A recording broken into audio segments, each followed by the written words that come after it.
Muy buenas noches, mi nombre es Cristian Lor, soy estudiante del doctorado de Administración de Empresas. Vamos a hacer una breve explicación de los sectores real, sector externo, sector fiscal y sector monetario de una economía. Voy a realizar una breve síntesis sobre los cuatro sectores.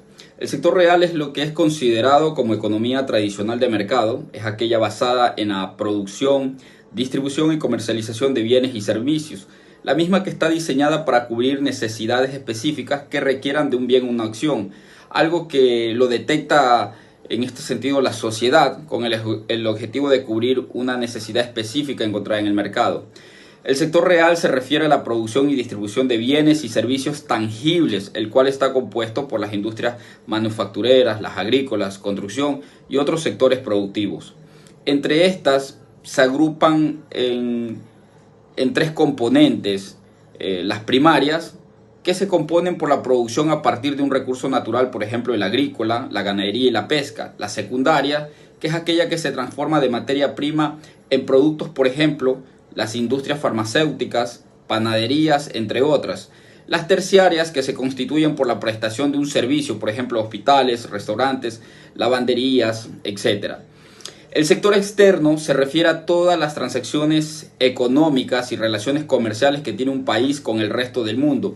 Incluye exportaciones, importaciones, turismo, remesas y cualquier otro tipo de intercambio económico internacional. El sector fiscal se refiere a las actividades netamente relacionadas con los ingresos y gastos de gobierno. Incluye la recaudación de impuestos, la elaboración del presupuesto del gasto público, la deuda pública y otras políticas fiscales. Este sector fiscal es fundamentalmente para financiar los servicios públicos, sean estos en inversión o gasto corriente, en infraestructura, en programas sociales y otras actividades gubernamentales. El sector monetario, en cambio, se refiere a la gestión y regulación de la moneda y otras ofertas monetarias. Aquí intervienen el Banco Central y otras instituciones financieras que controlan y supervisan la oferta del dinero.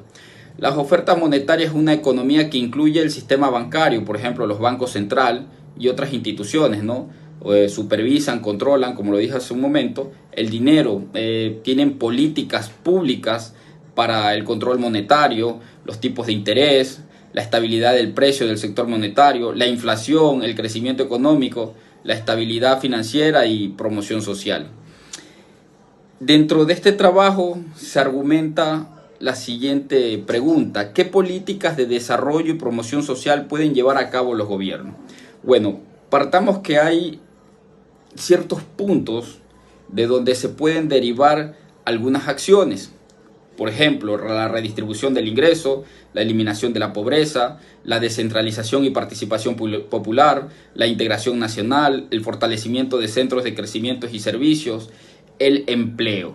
Sin embargo, la planificación estratégica en cuanto a lo que pueda llevar a cabo un gobierno y su plan de trabajo debe ser de manera muy responsable, sin que esto caiga en el populismo o en situaciones un poco que pudieran llevar a un país, a una nación, a una inflación como ya se ha dado a nivel de Sudamérica. El gasto corriente público trae resultados a corto plazo, sin embargo, a largo plazo ya nos hemos podido percatar que está existiendo problemas de déficit, ¿no? Hay, por ejemplo, si nosotros tenemos la explotación del petróleo, tenemos que comenzar a trabajar en un fondo para ir pensando en migrar a otro tipo de derivados del petróleo. Sin embargo, todo el gasto que incurrimos en los derivados del petróleo, en adquirir el derivado, en explotar y vender el petróleo, se va simplemente al gasto corriente del gobierno.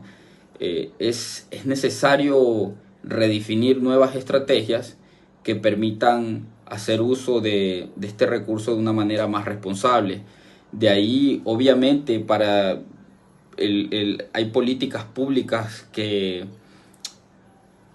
que están dirigidas, por ejemplo, a la inversión de la infraestructura, a energía, telecomunicaciones, a educación y salud.